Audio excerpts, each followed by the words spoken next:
Nossa primeira pergunta, então, é esta: o que significa dizer que a Bíblia é a palavra de Deus? Bem, significa dizer que ela é a revelação de Deus para o ser humano. A Bíblia, ela foi escrita de uma vez só, na eternidade passada, na mente de Deus, é claro.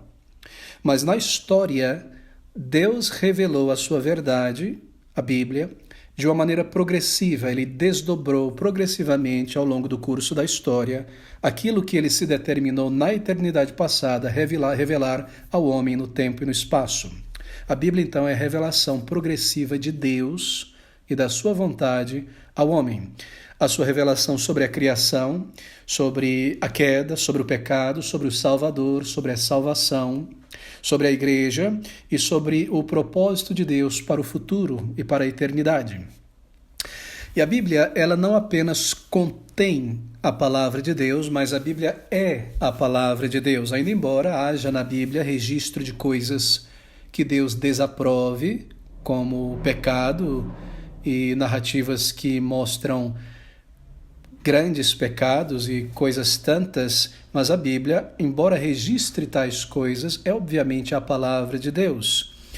Embora registre o pecado de pessoas ou a fala de Satanás, todavia a Bíblia não apenas contém, mas ela é a palavra de Deus, aquilo que Deus se determinou revelar e revelou ao homem. Se você abrir comigo em nosso primeiro texto, em 2 Timóteo, no capítulo 3, no versículo de número 16, nós temos estas palavras claras e diretas sobre a palavra de Deus, a Bíblia, como sendo inspirada pelo Senhor. 2 Timóteo 3,16, toda a Escritura, diz Paulo a Timóteo, é divinamente inspirada e proveitosa para ensinar, para repreender ou convencer, para corrigir, para instruir ou disciplinar em justiça, para que o homem de Deus, e aqui o homem de Deus é o pregador, o pastor, mas obviamente em extensão a todos aqueles que são instruídos na palavra, seja perfeito e perfeitamente instruído para toda boa obra. Assim, a palavra de Deus, ela é inspirada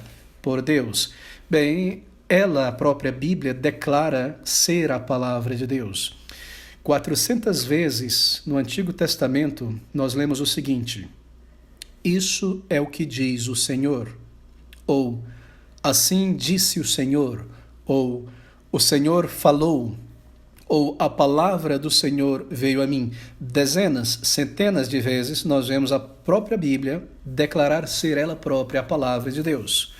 O Senhor Jesus Cristo disse aos seus discípulos em João 16,13 que o Espírito vos conduzirá a toda a verdade. Assim, aqueles homens, eles foram guiados por Deus, o Espírito de Deus, a toda a verdade, o que significa dizer que Deus, o Senhor Jesus, ao subir ao céu, enviaria o seu Espírito, e o Espírito Santo de Deus conduziria aqueles discípulos a lembrarem, a recordarem tudo daquilo que eles foram, a respeito do qual eles foram testemunhas ocular, tudo que eles viram, tudo que eles ouviram do Senhor Jesus Cristo. O Espírito de Deus os conduziria a recordar as palavras do Senhor para que eles escrevessem nos textos do Novo Testamento. Paulo declarou essa mesma verdade em 1 Coríntios capítulo 2,13, quando ele disse: não ensinamos por palavras da sabedoria humana, mas por palavras, observe, ensinadas pelo Espírito. O apóstolo Paulo está dizendo que aquilo que ele ensinava não era oratória, não eram pregações filosóficas, não era o resultado da erudição, do conhecimento humano, mas palavras ensinadas pelo Espírito. Ele próprio, como apóstolo, também recebeu do Espírito do Senhor. Ele recebeu diretamente de Cristo, quando o Senhor se revelou a ele, e nós vemos Paulo dizer, não é? O que eu recebi do Senhor, também vos entreguei. A respeito da igreja, da salvação, da ceia do Senhor e tantas outras coisas. Mas ele foi inspirado, palavras ensinadas pelo Espírito. O apóstolo Pedro, ele disse a respeito da Bíblia, em 2 Pedro 1,16, não mitos inventados, mas somos testemunhas oculares. Não o resultado do trabalho frio, técnico de um teólogo numa mesa distante, escrevendo sobre o cristianismo, sobre doutrina, mas Pedro e os demais apóstolos foram testemunhas oculares das coisas que eles registraram aqui.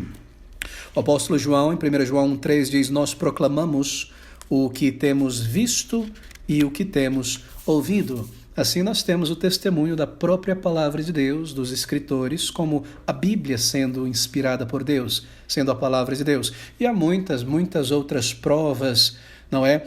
Quando você analisa um texto literário, aqui eu já não estou falando da Bíblia apenas, mas algum outro texto literário, mesmo um registro histórico, uma carta histórica ou o que quer que seja, uma das técnicas que um historiador irá utilizar é a crítica interna e a crítica externa. Ele analisa o contexto no qual aquele documento foi escrito para ver a veracidade daquele documento, se ele bate com a época, a pessoa que o escreveu, e há uma crítica interna também. E assim, pensando nesses termos na Bíblia, nós temos tantas provas internas da autenticação divina, não é, como eu acabei de mencionar, que a Bíblia é a palavra de Deus. Você pensa, por exemplo, ao lidar com a mensagem interna da Bíblia, há na Bíblia uma única mensagem. E esta mensagem é a pessoa do Senhor Jesus Cristo. Os textos da Bíblia, ou os livros da Bíblia, podem ser visualizados aqui como um colar de pedras, não é? E a linha que liga estas pedras preciosas é a pessoa do Senhor Jesus Cristo. A Bíblia é sobre ele. Sim, há um panorama muito mais amplo, que é o panorama das alianças.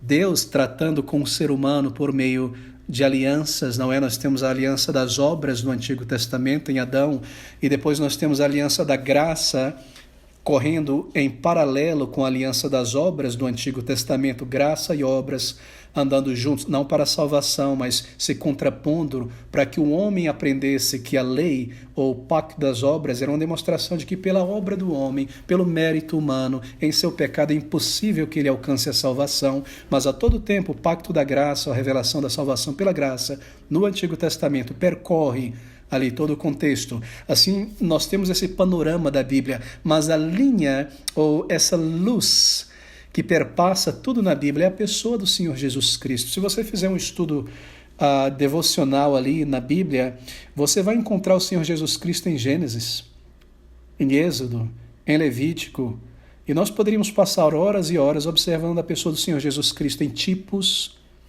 do Antigo Testamento, em narrativas, em observações, pessoas que representavam o Senhor, a promessa de Cristo em Gênesis 3,15, aqueles emblemas ali, não é? A rocha que fora ferida por Moisés, a serpente levantada no deserto, a pessoa de Cristo está ali o tempo todo sendo evidenciada no templo, na construção do templo, naquelas gravações em madeiras dentro do próprio templo, representando Cristo, a sua obra, o seu sacrifício, o próprio livro de Levítico, com tantos sacrifícios apontando para Cristo. Assim, Cristo é essa linha que perpassa toda a Bíblia. E aqui nós temos, então, uma unidade na mensagem, uma mensagem que se desdobra. É a palavra de Deus. Como poderia um livro que foi escrito, assim por dizer, na história, ao longo de vários e vários séculos, manter com clareza, perspicácia, a mesma mensagem, sem contradição? Um outro ponto aqui que mostra a divindade da Bíblia é o cumprimento das suas profecias. Profecias claras, precisas, cumpridas de maneira detalhadas, são tantas, não é? Eu me lembro que eu sugiro apenas você considerar Isaías e Jeremias, dezenas de profecias ali, em Zacarias também. Você se recorda da narrativa da morte sacrificial do Senhor Jesus Cristo, ali no Salmo de número 22, não é? Como estas coisas se cumpriram nos evangelhos, sua capa não sendo rasgada, os seus ossos não sendo quebrados, lançando-se sorte sobre as suas vestes, o ajuntamento de malfeitores o cercando. Você se recorda de Isaías 51 em diante, a 53, tantas profecias em Daniel. A Bíblia é um livro divino. Você vê também ali a maneira como os escritores escreveram, toda a sinceridade daqueles homens. Queridos, a maneira como eles escreveram mostram que eles criam na palavra de Deus como divina e como sendo inspirados pelo Senhor. A maneira como eles colocaram seus pescoços a risco de vida, não é? Colocariam eles por uma mensagem que eles não criam ser divina do Senhor, e há tantos outros pontos a respeito dessas provas internas. Quando você sai do texto e vê em volta do texto, o livro, o período, há provas externas também, a arqueologia, não é? Como que a terra, a areia, agora cuspindo para fora e já há séculos centenas de milhares de evidências, de narrativas, de nomes na Bíblia, de reis, de pessoas, de cidades, de lugares, de batalhas, de costumes, de hábitos, de nomes de cidades e tantas coisas. Você encontra uma miríade de material arqueológico hoje disponível em museus, e mesmo agora nesse período da pandemia, né, quando os museus estão agora filmando e gravando por dentro, você pode fazer um tour, faça um tour no Museu Britânico, você pode fazer pela internet, ali há dezenas de artefatos com provas arqueológicas de muitas coisas na Bíblia. Aquele museu é riquíssimo, você hoje encontra pela internet muitas e muitas coisas ali. A crítica textual também, a maneira como o texto não é produzido, e como os autores não se contradizem uns aos outros. Você pensa sobre a perseguição e a destruição que aqueles homens e seus ministérios sofreram por amor a esta verdade que receberam do Senhor Jesus. Quando você pense comigo sobre a influência da Bíblia nas sociedades orientais e ocidentais. A Bíblia é o texto base do pensamento ocidental e grande parte do pensamento oriental.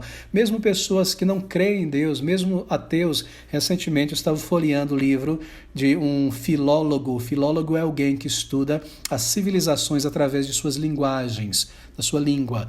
E este homem ele estava dizendo, crê você ou não, se interessa por isso ou não, e tirando os mitos da Bíblia, dizia ele, e tirando tantas coisas folclóricas, a Bíblia é o livro base de todo o pensamento ocidental, da cultura ocidental, do direito, da economia, etc, etc, e grande parte da cultura oriental. Como poderia um livro só influenciar o mundo inteiro, se não um livro divino? E deixe-me colocar entre parênteses, um personagem que mudou a história da humanidade entre antes dele e depois dele, tanto no Ocidente quanto no Oriente. Sim, talvez em lugares do Oriente eles não computem AD e DC, mas eles precisam seguir o calendário, a semana, o horário, o sistema bancário que está baseado no AD e no DC, no antes e no depois do Senhor Jesus Cristo, não é? Você pensa também, sobretudo, sobre o poder da Bíblia para transformar vidas. E cada um de nós poderia levantar a mão aqui, bilhões de homens ao longo da história, para dizer, este livro é divino, este livro falou a minha alma, este Messias é o meu Messias, este Salvador morreu em meu lugar, estas verdades mudaram a minha vida, dos meus pais, da minha esposa, de meus filhos, da minha sociedade, do meu lar, milhões e milhões e milhões. É um livro que não apenas ensina a mente, é um livro que transforma a mente, transforma o coração, é um livro que purifica a vida, que melhora as pessoas, que transforma pessoas odientas em pessoas maravilhosas. A palavra de Deus é um livro vivo, e aqui está uma prova tremenda de que este livro é o sopro de Deus, é a palavra de Deus. Mas acima de tudo, nós temos a sua própria declaração. A Bíblia declara e ela é digna de confiança que ela é a palavra de Deus. Nesse texto que nós acabamos de ler de 2 Timóteo 3,16, é uma palavra interessante. Toda a Escritura é divinamente inspirada. É a palavra grega Pneustos, teo, de onde nós tiramos Deus, teos, e pneusto, pneumonomia, pneu, o ar, não é? Deus, ele expirou, a palavra de Deus foi expirada por Deus. Ela não veio da mente, do coração de um homem, ela foi colocada ali na mente, nos lábios, no coração dos apóstolos pelo Senhor. Deus inspirou estas palavras, isso vem dele. Há um outro termo interessante que fala sobre a inspiração divina da Bíblia. Em 2 Pedro, abra comigo, capítulo 1, versículo 21, uma outra palavra dizendo o seguinte: porque a profecia, e profecia aqui é a palavra de Deus como todo, tudo aquilo que foi revelado. Estou em 2 Pedro 1, 21. Porque a profecia nunca foi produzida por vontade de homem algum, mas os homens santos de Deus falaram inspirados pelo Espírito Santo. Inspirados pode ser traduzido aqui também como movidos. Imagine ali um rio, uma corrente de água cristalina. É lançado sobre esta corrente de água um graveto. Este graveto ele vai sendo levado, não é, pela corrente, ali está ele, independente, autônomo, se movendo, mas por baixo quem está levando é a água cristalina e transparente. Esta é a ideia, o Espírito de Deus moveu estes homens, profetas e apóstolos, a escreverem. Entenda isso, é muito importante esse termo, porque ele explica algo sobre a maneira como Deus também usou a mente e a personalidade destes homens. Deus o moveu, Deus inspirou. Sim, é claro, Deus permitiu que os homens usassem a sua própria linguagem, estilos, habilidades culturais, tendências, traços de personalidade. Você vê isso ao comparar os textos da Bíblia, não é? O Espírito permitiu essa autonomia, mas o Espírito controlou. O Espírito ele se sobrepôs no controle da expressão e do pensamento daqueles homens, na escolha da palavra que eles usariam, de modo que eles registrassem, é claro, acuradamente a vontade de Deus, aquilo que Deus desejou revelar. Para mim isso é um pensamento maravilhoso, que Deus permitiu e manteve esta autonomia da língua, do estilo, da habilidade destes homens, seus traços de personalidade, o fulgor, o vigor, a calma de João, por exemplo, ou de Paulo, a sua capacidade intelectual, mas ele se sobrepôs, de modo que eles registrassem acuradamente a verdade revelada, os princípios e a vontade de Deus, tudo aquilo que Deus quis que eles dissessem, exatamente como ele queria que eles dissessem. Assim, a Bíblia ela é a harmonia da mente ativa daqueles escritores e a direção soberana do Espírito Santo de Deus. Assim foi escrita a Bíblia. E porque Deus é o autor, é por isso que o seu conteúdo é completamente confiável. Bem, como de outra maneira nós confiaríamos ou poderíamos ter certeza de uma mensagem ser confiável se o autor não é confiável? Você e eu estaríamos em grande dúvida, não é? Se não crêssemos na doutrina da inspiração da Escritura. Como crer que uma mensagem é confiável se o seu autor não é confiável? De maneira que o autor é Deus e não meros homens. Como crer em um Salvador confiável dentro de um livro, uma história, uma narrativa duvidosa? Ou uma salvação verdadeira em uma mensagem que nem tudo é verdadeiro? Bem, aqui nós temos diante de nós um livro divino, um livro como nenhum outro. E é isso que significa então dizer que a Bíblia é a palavra de Deus. A Bíblia, diziam os puritanos, é uma cópia, um fax da vontade de Deus enviada aos homens e à igreja em particular. Fax sou eu que estou introduzindo aqui, porque não existia naquela época, não é? É a vontade de Deus. É aquilo que Deus disse, é o cetro do governo de Cristo. Assim, a palavra de Deus é confiável e ela é digna de aceitação. Bem, esta é a resposta, então, à pergunta levantada: o que significa dizer que a Bíblia, este texto aparentemente humano, desdobrado e registrado por homens, é a palavra de Deus? É a vontade de Deus revelada, uma cópia da vontade precisa de Deus entregue aos homens. Bem, mas fazendo uma ponte, então, com a nossa segunda pergunta é: por que, então, 66 livros? Como ou de que maneira foi feita a escolha desses 66 livros da Bíblia? E por que eles e não outros? Bem, essa naturalmente é uma questão concernente ao cânon das Escrituras. Cânon significa regra, padrão. Por que 66 centímetros nessa régua e não 67? Por que 66 livros? Por que este cânon, esta medida, este padrão? Bem, eu devo dizer que desde o início do processo de registro da palavra de Deus até os dias de hoje, a fé cristã, a fé do povo de Deus, ela sempre foi uma religião de um livro. Sempre foi baseada em textos entregues por Deus.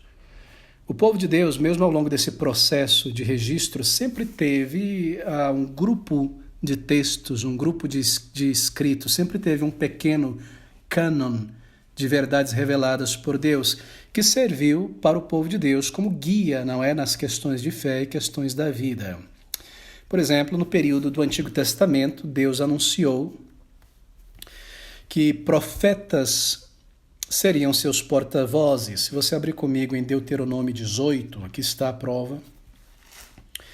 No capítulo 18, versículo 14, Deuteronômio 18, versículo 14, nós lemos o seguinte: porque estas nações que hás de possuir ouvem os prognosticadores e os adivinhadores, porém a ti o Senhor teu Deus não permitiu tal coisas.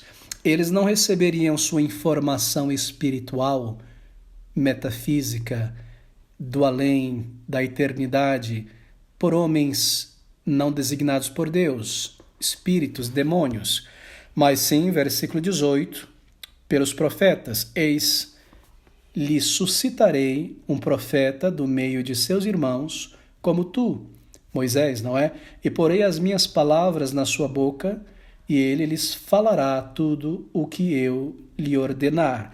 E aqui está Deus dizendo a Moisés que a revelação que ele daria ao seu povo seria através de homens que ele escolheu, de pessoas que ele escolheria. Bem, ele declarou que a predição do verdadeiro profeta aconteceria da seguinte maneira: seria por profetas, não é a partir de Moisés. É isso que ele está dizendo aqui em Deuteronômio. Como saber se as palavras desse profeta eram verdadeiras, vinda de Deus, ou se este homem era um xamã, ou ele se levantava segundo a sua própria imaginação? Bem, aí ainda em Deuteronômio 18, versículo 21 e 22, nós aprendemos o critério para essa revelação divina. Versículo de número 21, e se disseres no teu coração, como conhecerei a palavra que o Senhor não falou? Quando o profeta falar em nome do Senhor, e essa palavra não se cumprir nem suceder, assim, esta é a palavra que o Senhor não falou. Com soberba a falou aquele profeta. Não tenhas temor dele. Apenas um pequeno parênteses. Aqui está um princípio a ser aplicado em nossos dias, não é? Para alguns que se denominam profetas e profetisas. Mas aqui está o critério da palavra de Deus. O Senhor deu o critério para se discernir entre o falso e o verdadeiro. E para saber se estas palavras seriam verdadeiras, elas deveriam de fato acontecer. E é claro, está imbuído aqui que elas não poderiam contradizer a palavra de outros profetas.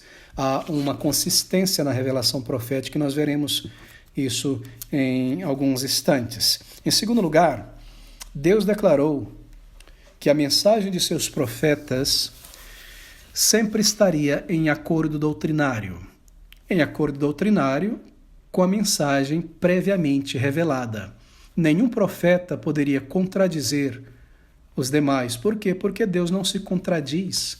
E uma vez que é Ele quem está dando a mensagem, aqui está um critério para uma verdadeira profecia. O profeta não contradiziria o outro profeta doutrinariamente.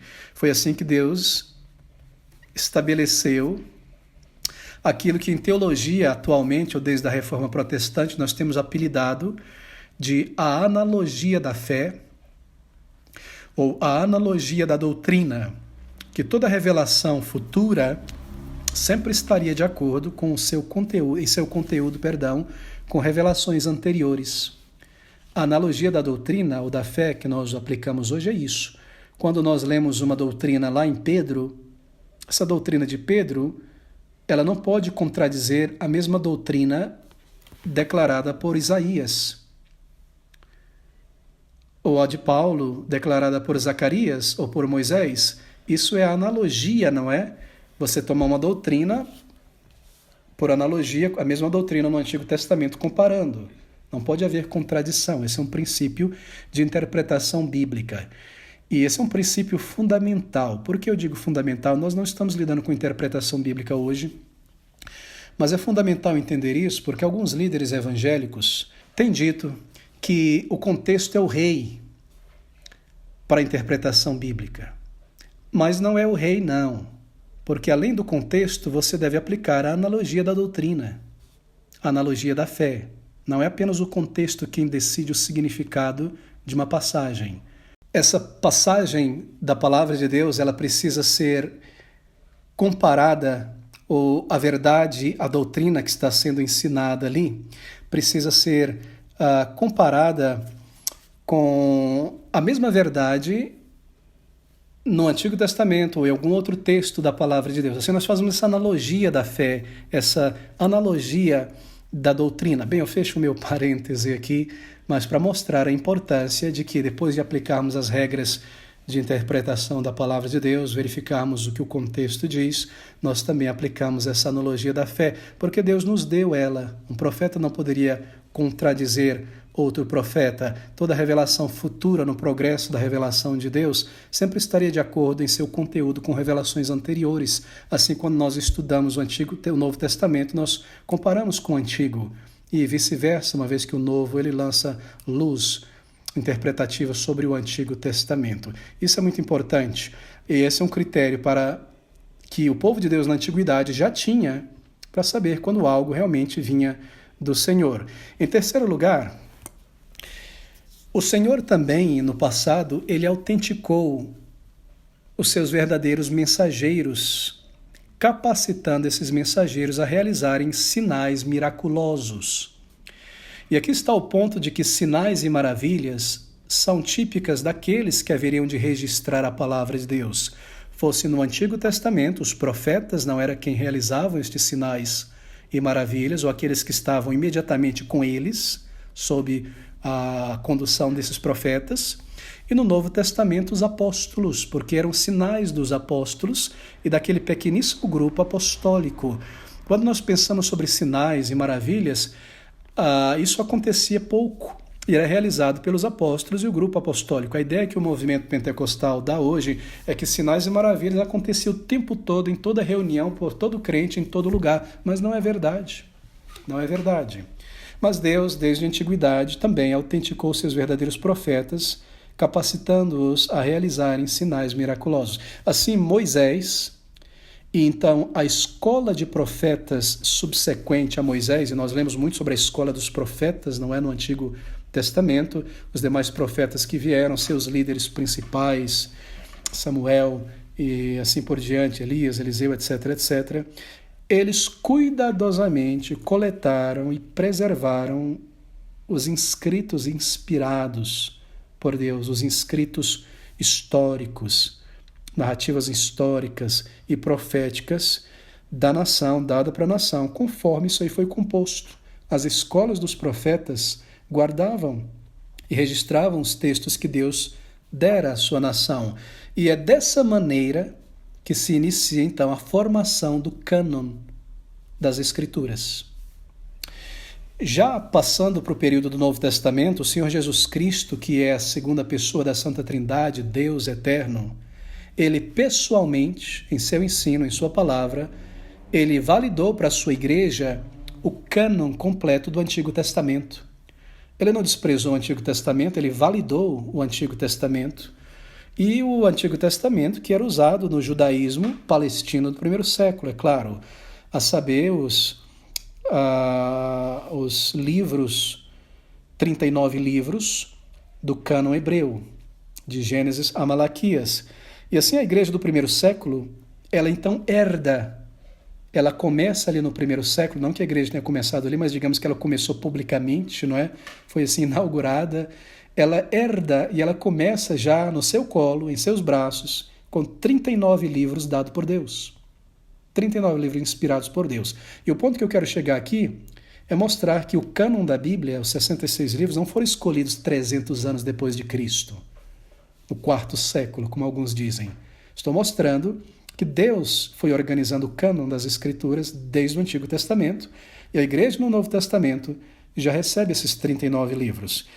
E o Senhor Jesus Cristo, ele estabeleceu para a sua igreja essa autoridade e essa estrutura formal daquilo que seria o padrão de toda a pregação futura no Novo Testamento. O que eu quero dizer é que o Senhor Jesus Cristo, ele estabeleceu o apostolado. E ao estabelecer o apostolado, ele está estabelecendo a base para a escrita, o registro do Novo Testamento. Abra comigo em Marcos, capítulo 3, versículo de número 14.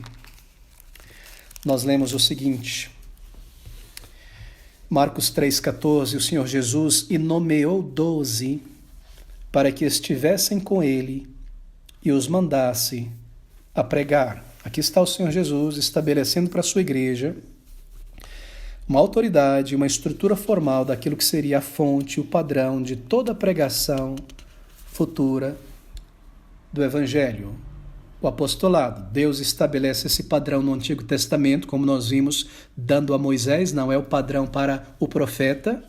Assim será o profeta, assim falará o profeta, assim você saberá que a mensagem do profeta vem de mim. E aqui está o Senhor Jesus Cristo ao escolher os apóstolos, estabelecendo o padrão para a pregação no Novo Testamento e para o registro, quem registraria as verdades do Novo Testamento. E fazendo isso, ele próprio pré-autentica as palavras e os escritos dos apóstolos. Ao separar ele, os apóstolos, ele está pré-autenticando aquilo que os apóstolos registrariam para nos dar o complemento do cânon da Bíblia, das Escrituras, que é o Novo Testamento. Espero que todos estejam seguindo o raciocínio aqui.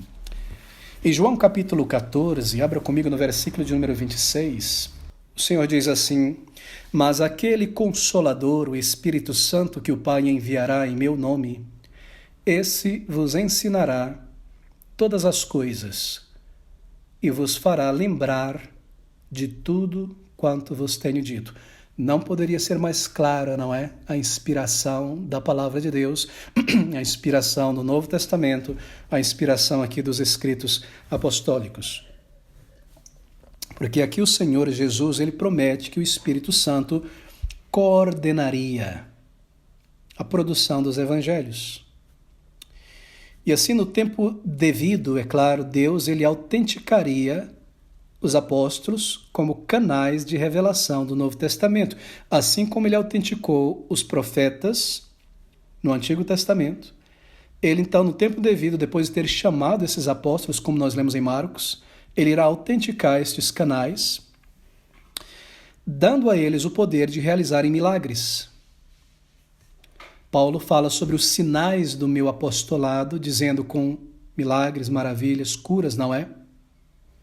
E era essa a função dos milagres, maravilhas e curas. No ministério do Senhor, cumpria as profecias que dizia que quando o Messias chegasse, ele realizaria aquelas coisas. Isaías fala sobre isso: o Espírito do Senhor Deus está sobre mim, pois me enviou, e aqui está uma lista de milagres: abrir os olhos, curar os enfermos, claro, espiritualmente e fisicamente, e quando ele veio as pessoas viam, esse é o Messias. E no caso dos apóstolos, para autenticar que aqueles homens e não aqueles outros eram os apóstolos do Senhor Jesus, e por consequência, na sabedoria de Deus, para que nós soubéssemos posteriormente que os escritos daqueles apóstolos selecionados, que também receberam poderes de sinais e maravilhas, eram os escritos inspirados e não aqueles outros escritos contemporâneos da época de outros homens, que embora servos de Deus também, ou dissidentes. Bem, os apóstolos exerceram sua autoridade apostólica, primeiramente, é claro, pregando, e depois eles exerceram essa autoridade apostólica escrevendo. E ao escrever, eles consideravam, é claro, os escritos uns dos outros como de igual autoridade apostólica. Eles sabiam quem eram os apóstolos, eles estavam juntos com Cristo. E quando eles escreveram, ou eles liam a carta de um outro apóstolo, ou viam que era pregado em uma igreja, eles consideravam aquilo como palavra divina também. Porque o grupo apostólico se via como chamado por Deus, entendia que foram separados por Deus. Assim eles próprios autenticavam o escrito uns dos outros e adicionaram seus próprios escritos, não é? Que eles próprios e as igrejas, por eles estabelecidas, também consideravam como palavra de Deus. Assim você percebe como o cânon está sendo formado aqui de uma maneira dirigida pelo Espírito Santo. Esses 66 livros não foi a escolha de um sínodo da igreja no quarto século, não. Isso foi superentendido pelo Espírito Santo desde o Antigo Testamento, e nós vemos essas evidências no Novo Testamento. E algo importante a ser mencionado aqui, é muito importante manter em mente que esses livros que se tornaram o Novo Testamento, esses 27 livros do Novo Testamento, eles já estavam operando na igreja desde o princípio, antes do final do primeiro século. Antes do final do primeiro século, a Igreja já reconhecia estes 27 livros como inspirados por Deus, como canônicos, como do cânon. E há muitíssimos testemunhos históricos sobre isso que mostram que a vida da Igreja antes do final do primeiro século já estava sendo moldada por esses escritos desde o princípio.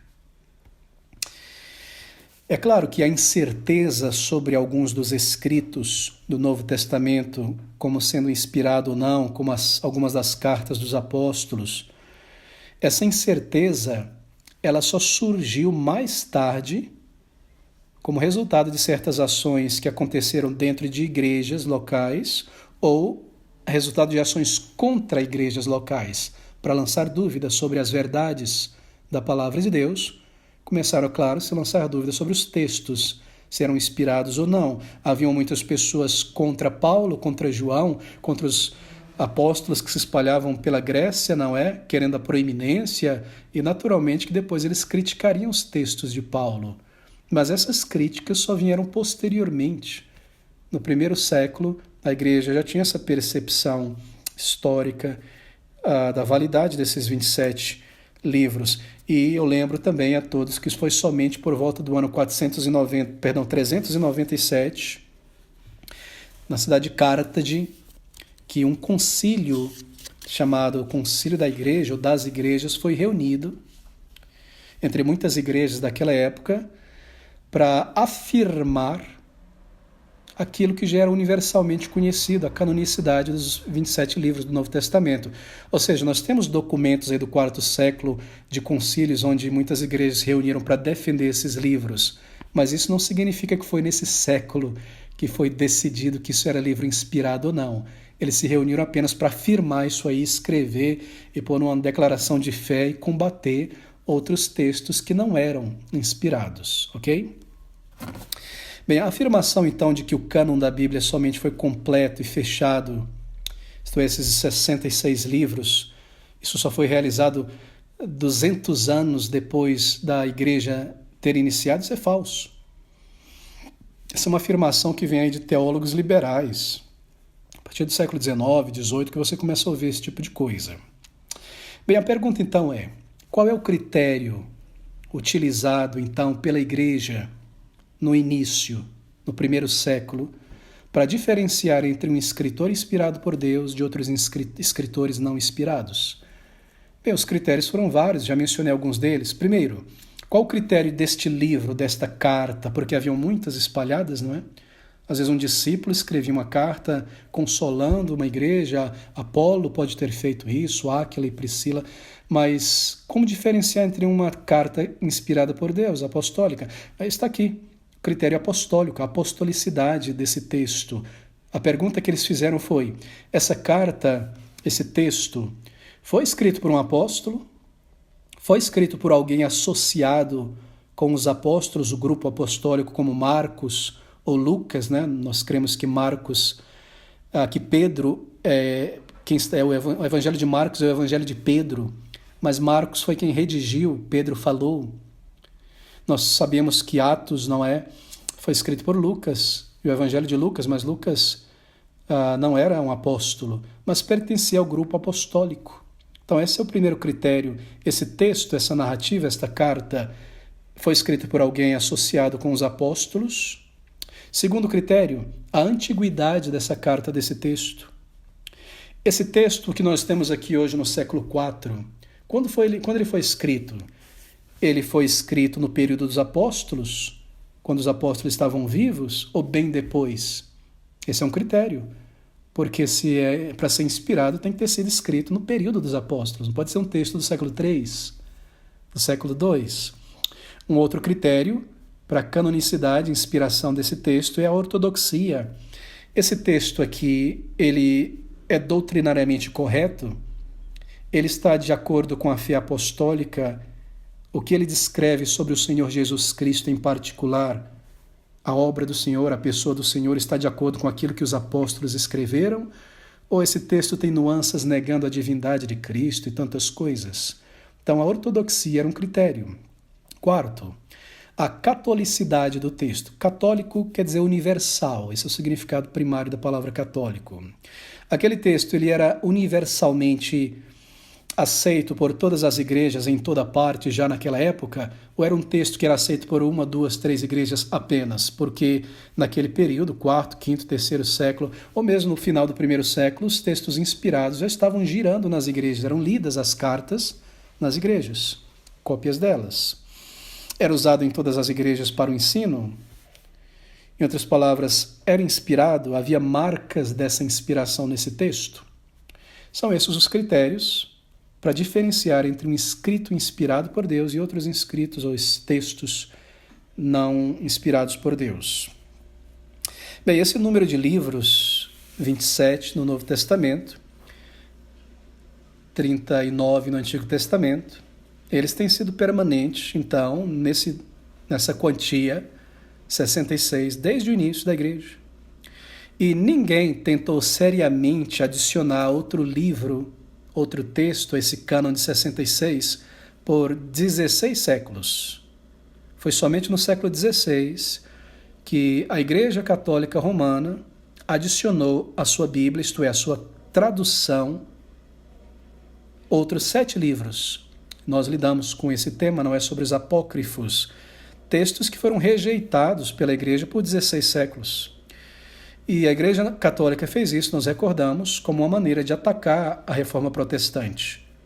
Na Contra-Reforma, sobretudo, esses textos apócrifos foram adicionados também como uma maneira de justificar as novas doutrinas inventadas pela Igreja Católica, que não possuíam base nas Escrituras. Reformadores chegaram e começaram a dizer assim, só a Escritura, tudo que a Igreja diz tem que estar baseado na Bíblia. Mas a igreja da época, isto é, a Igreja Católica, estava dizendo um monte de coisa que não tinha qualquer base na Bíblia. E já seguia esses dogmas, esses ensinos não bíblicos há séculos. E de repente se viram de cabelo em pé. E para tentar combater o protestantismo, então, a gente tem que basear nosso ensino num texto da Bíblia. Então começaram a adicionar livros ao cânon da Bíblia, textos que justificavam suas falsas doutrinas, que já estavam por ali há séculos. É uma artimanha muito utilizada já há muitos séculos, não é? Adicionar, revisar a Bíblia, revisar, para fazê-la dizer aquilo que você quer que ela diga, ou tirar dela, esvaziar ela, aquilo que você não gosta.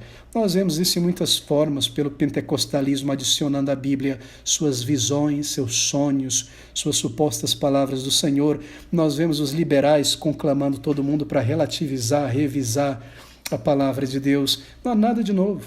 Tirar ou adicionar a palavra de Deus para colocar ali aquilo que ela não diz, ou tapar a boca da palavra de Deus. E assim a Igreja Católica então adicionou seus livros apócrifos, nós lembramos, Tobias, Judite, 1ª e 2ª Macabeus, Sabedoria de Salomão, Eclesiástico, Baruque, algumas partes no livro de Éster, também partes de Daniel, aquela história de Susana, o livro chamado Bel e o Dragão, tudo isso foi adicionado ao cânon deles, das Escrituras. Agora é muito fácil perceber que esses livros são apócrifos, não inspirados. Primeiro porque não foram escritos pelo grupo apostólico, se autocontradizem, a analogia da fé não bate, ensinam doutrinas estranhas, contraditórias aos demais textos da palavra de Deus e assim por diante. É muito fácil ver que não são livros bíblicos. Por que então permaneceu, foi usado? Bem, pela espada. Pela espada, porque a Igreja Católica empunhou a espada. Não é? Porque quando você compara Escritura com Escritura, permanecendo na Bíblia, você vê que esses textos não pertencem ao cânon das Escrituras. Bem, como mencionado, nunca houve então incerteza sobre a autoridade canônica das Escrituras em seu número de 66 livros. Somente mais tarde, incerteza começou a ser lançada contra esses livros, e isso por ataques contra a palavra de Deus e contra as igrejas do Senhor Jesus Cristo. Agora, uma outra prova conclusiva de que os textos já estavam formados ali no início, 66 livros, os 27 do Novo Testamento, é o seguinte: alguns têm dito, isso eu penso ser correto em grande parte, que todos os escritos, textos no Novo Testamento foram concluídos antes do ano 70, o primeiro século antes do ano 70. Por quê? Bem, porque Jerusalém foi destruída no ano 70. E aquilo foi um evento monumental, monumental. Mas a destruição de Jerusalém não é mencionada no livro de Atos, nem no livro de Apocalipse. O que dá a entender que toda a Bíblia foi concluída antes do ano 70, antes da destruição de Jerusalém. Porque se alguns dos textos tivessem sido escritos posterior à destruição e ao espalhar dos judeus, possivelmente haveria menção disso no livro de Atos, por exemplo, ou alguma coisa no livro de Apocalipse. O livro de Apocalipse fala muito sobre Jerusalém celeste, usando a Jerusalém terrena como analogia. O livro de Hebreus fala muito sobre a Jerusalém terrena, esta Jerusalém, não é? Não é como Sinai, não é como Sião. Então isso dá a entender que a maior parte dos livros foram escritas antes da destruição de Jerusalém. Nós sabemos que Jerusalém foi destruída pelos romanos com o general Tito, não é? No ano 70. Então, possivelmente isso tenha acontecido realmente. Há algum debate ali sobre Apocalipse ter sido escrito antes do ano 70 ou não, mas é muito forte realmente o argumento de que possivelmente todo o Novo Testamento foi escrito já no primeiro século, antes do ano 70, o cânon estava ali completo. Bem, deixe-me concluir por aqui.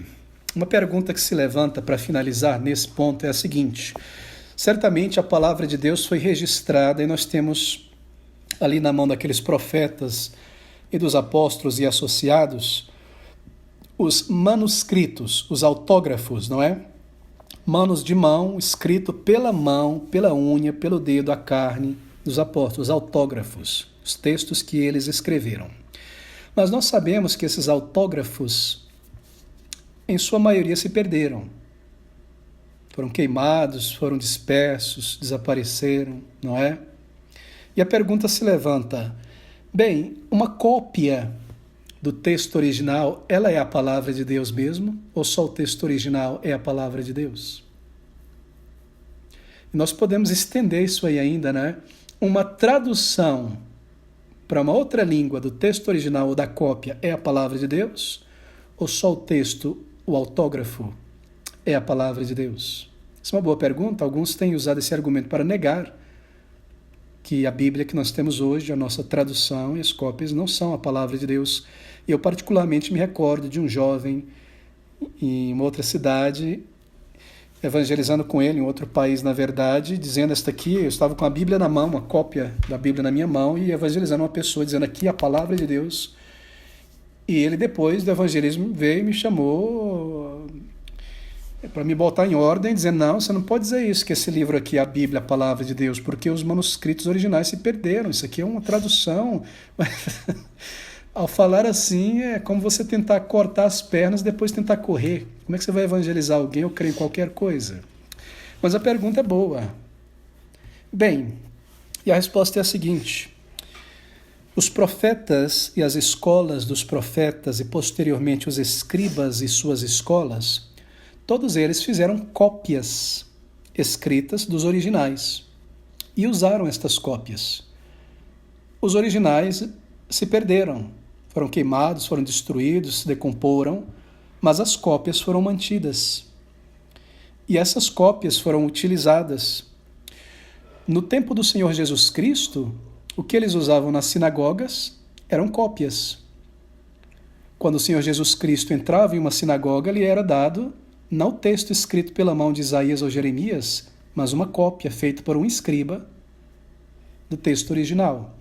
Assim, o Senhor Jesus autenticou a cópia como palavra de Deus.